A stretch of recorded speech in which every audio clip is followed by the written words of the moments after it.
আমি যাদের সামনে দাঁড়িয়ে কথা বলছি, আগামীর বাংলাদেশ আপনারাই।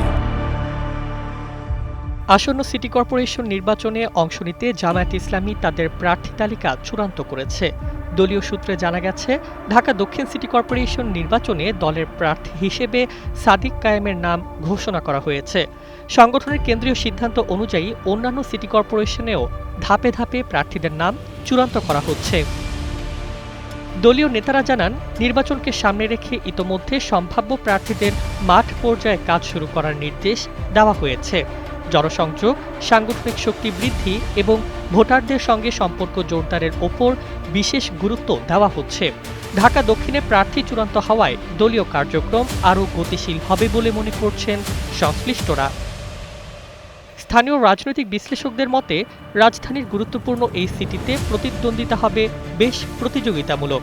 বিভিন্ন রাজনৈতিক দলের প্রার্থীরা ইতোমধ্যে প্রস্তুতি নিতে শুরু করেছেন। ফলে নির্বাচন ঘিরে রাজনীতিতে রাজনৈতিক উত্তাপ আরও বাড়বে বলে ধারণা করা হচ্ছে।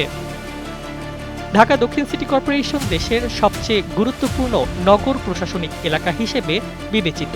এখানে প্রায় ৫৬টি ওয়ার্ড রয়েছে এবং বিশাল ভোটার ভিত্তি রয়েছে। তাই এই আসনের ফলাফল জাতীয় রাজনীতিতেও প্রভাব ফেলতে পারে বলে মনে করেন বিশ্লেষকরা। এদিকে দলীয় সূত্রে আরও জানা গেছে, নির্বাচনী কৌশল ও প্রচারণা পরিকল্পনা নিয়েও কেন্দ্রীয় পর্যায়ে ধারাবাহিক বৈঠক চলছে। প্রার্থী চূড়ান্ত হওয়ায় এখন মাঠে নামার প্রস্তুতি নিচ্ছে দলটি। Desk report, Bangladesh bulletin.